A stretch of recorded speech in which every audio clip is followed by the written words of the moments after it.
You know, a lot of people, when I'm out driving around, they'll look at my Jeep and say, oh man, that's really cool. You know what? I wish I had a Jeep like that. Or, where do I get a Jeep like that? Well, so you want a Jeep. Well, I'm going to tell you. Stay tuned. Oh, that's good coffee. Now, my absolutely first piece of advice is, if you're going to own something like this, you should at least learn how to work on things. You need to have at least a rudimentary knowledge of how to work on engines, transmissions, brakes, and stuff like that. Are things expensive? Not necessarily. Depends on what you break.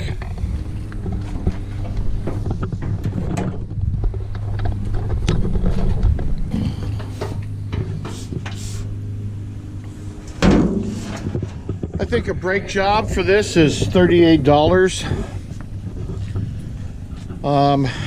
That's just for the parts. I can tune it up for around the same price if I do the work myself. Now I'm going to be honest about this. This doesn't have the 4-cylinder Hurricane engine, which is 70 horsepower or 72 horsepower. This has the V6, which yes, it's a factory engine from 1969 to 1971. They provided a V6. It was custom order only, and it was available in the Renegade package, which this is. There were 50 of them built in 1969. This is one of 200 built in 1970, and there were another 250 built in 1971. So the Renegade one with the V6, the grand total of production run was approximately 500 vehicles. This one here, the person who owned it before me modified the engine with a cam and 20 over pistons, and all I've ever done to it is maintain it. Well, that's not necessary too. I did put new head gaskets on it, and I had to replace the transmission because I neglected to check to see if there was oil in it. But aside from that, it's been pretty much trouble-free. Remember, any vehicle you purchase like this could have a lot of miles on it. It may run, it may get you where you want to go, but that doesn't mean you're not going to have a problem. And unlike a modern car, you don't have mechanics at your beck and call waiting to drop everything they're doing to fix it for you. You would have to hunt around to find someone who would repair this.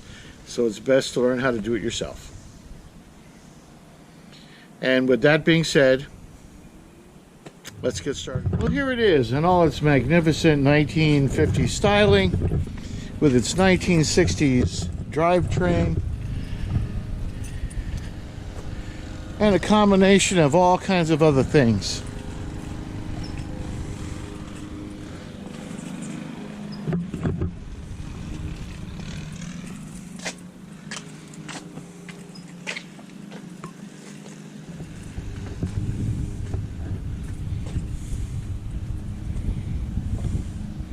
In all its magnificence. Now, of course, you're going to need tools. You're going to bring some accoutrements with you. And you're going to bring other items in here as some off-road emergency supplies, tire repair kit. I have a water pump, not a water pump. I have a fuel pump in here, brand new fuel pump. Got a spare clutch cable. I got points. I got spark plugs. I got a condenser. I have a coil. There's a lot of things that could go wrong, and that's why I have all those spare parts. Have I ever had to use any of them? No. And I've had this car for quite a long time. And presto chango, that's what we're going to need to do today's work. And it's not going to be hard. but it will be a little inconvenient. It will require some crawling. So let's get started. Okay, so we're going to access the underside of the Jeep through here. You can see there's plenty of ground clearance right here. Even with regular street tires on it, which I have right now, you don't need to jack it up to get to where we need to be, which will be the passenger side of the 3-speed manual transmission. Excellent. Excellent. We're ready. And let's get crack-a-lacking. Okay. So we're going to get down and dirty under here. And I do mean dirty. I'm going to take you in there with me so we can see what's going on.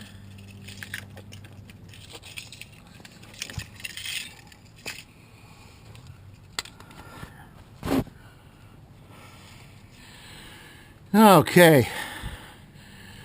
It's nice and greasy under here. Now I check this at least once a month because I have a leak in the transmission seal right here at the back.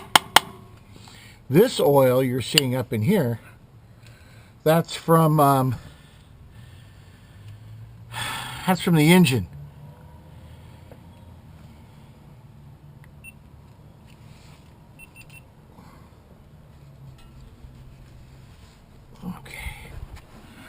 Where are we gonna set you so you're out of the way?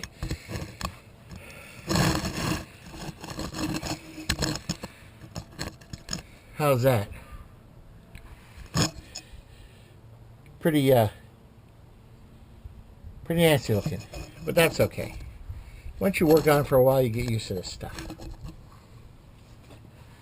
Now, right up in here is a 5/8 pipe plug, or 5/8 wrench anyway, probably 1/2 inch.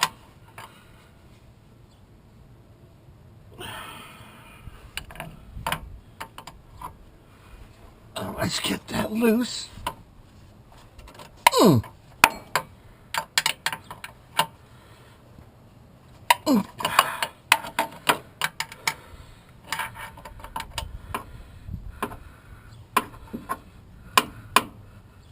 Well, it did fit.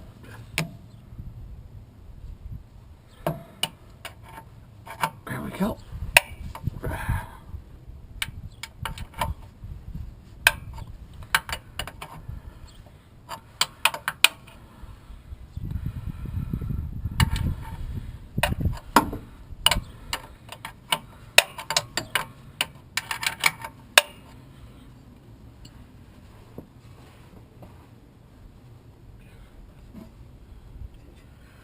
I'm going to put this cloth right here so I can stick my hand up in there and not get it covered with crap.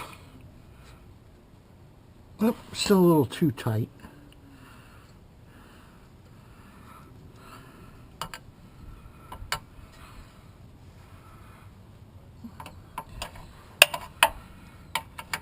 There we go. That's loose enough.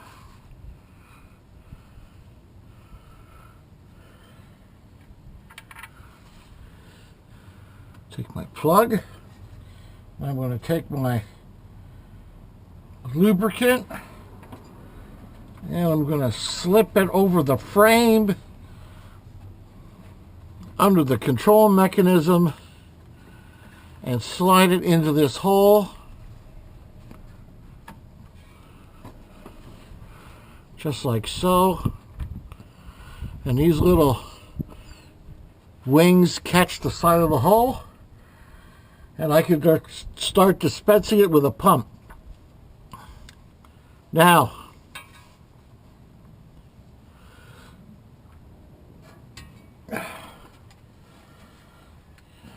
I'm using a 140 weight gear oil because we live in California And the weather is warm normally, and I like to have a nice, good, heavy oil in here because this transmission was used when I got it, and I have no idea how many miles were on it. Also, you have to use GL4 oil, GL4, not GL5. There's a controversy about it, but I've been told that there's brass parts or yellow metal parts in the transmission that the GL5 will attack and dissolve. I use GL5 in my other transmission. I don't know if that caused part of the problem. Those parts were really worn out. This one I drained and put GL4 in. And I drained the GL5 out of my other Jeep transmission. And I put the GL4 in just to be on the safe side. So I'm going to start pumping this full of oil. And you're going to have people say, well, Bill, how do you know when it's full? And I say, when it runs out, it's full.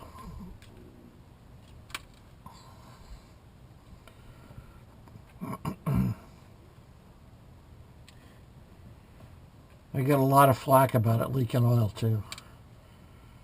But I have a friend, not really a friend, he's a YouTube acquaintance. And he lives in Russia, and his name is Lars, and he has a channel called Survival Russia. And Lars has wisely said about his vehicles, if it does not leak oil, there is no oil in it. And there we go. It didn't take that much at all. I'm going to take my glove off so my glove doesn't get covered with spooch. And there's another reason I have the rag. So now I take my plug and delicately and with great gingerness and alacrity screw it into the little hole. And I carefully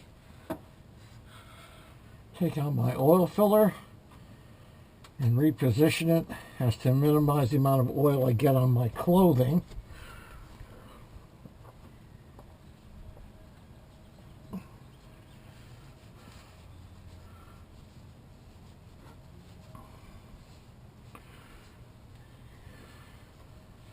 Because I don't like oil on my clothing, because my wife doesn't necessarily like the oil in the washing machine.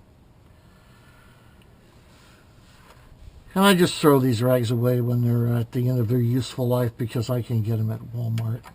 And I tighten this down again.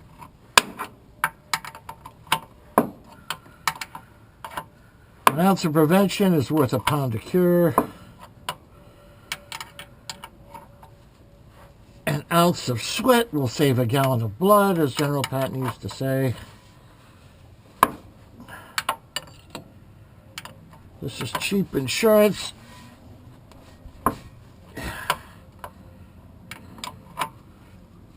There we go. Excellent.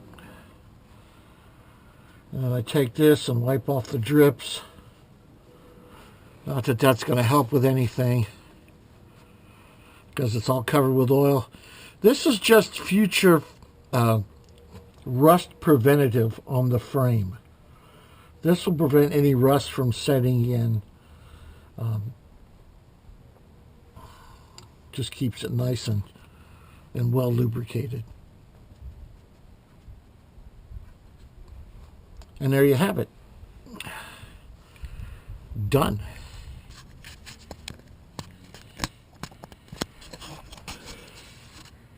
Okay, I've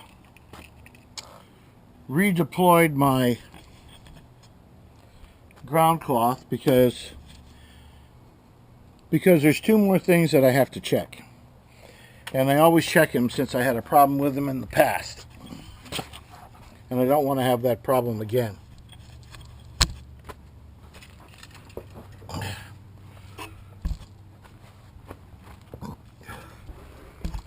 Right here,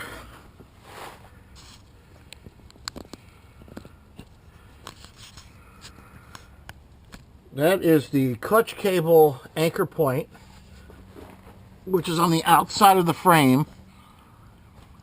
And you can see it's slathered with grease because in the past, this part has cracked and broken. Right here, I've had the cable fail. That's 2 clutch cables. And I had this part where the clevis pin goes through completely wear out and break off. So I like to make sure that I have plenty of grease around all these moving parts to make sure that it's not getting any undue wear.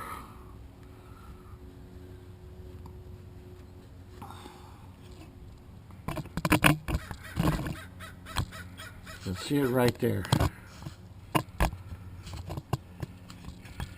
Man, this is really hard to manipulate. There we go. Let me show the other place I check. Under here.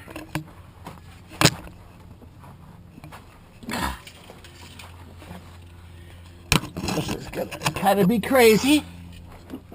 Right there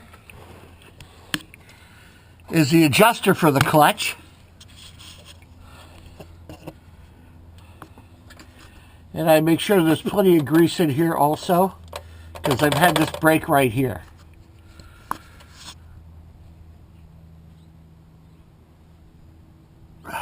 And it all appears to be in operating order. So there you have it. We did a little lube-a-doo on the Jeep.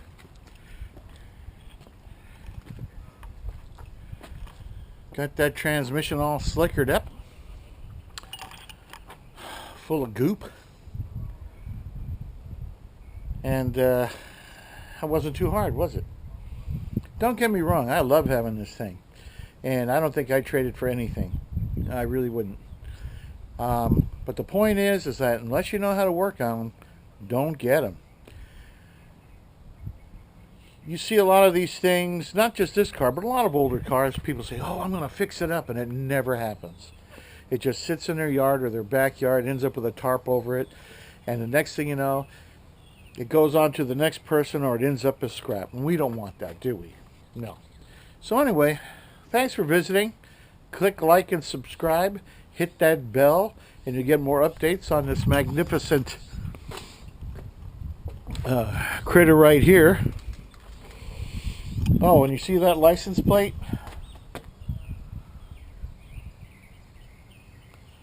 Yeah, anybody in the know is going to know what that's from, because I actually had a friend who worked on the first film, and when they were done shooting and wrapping it up, that ended up on this car.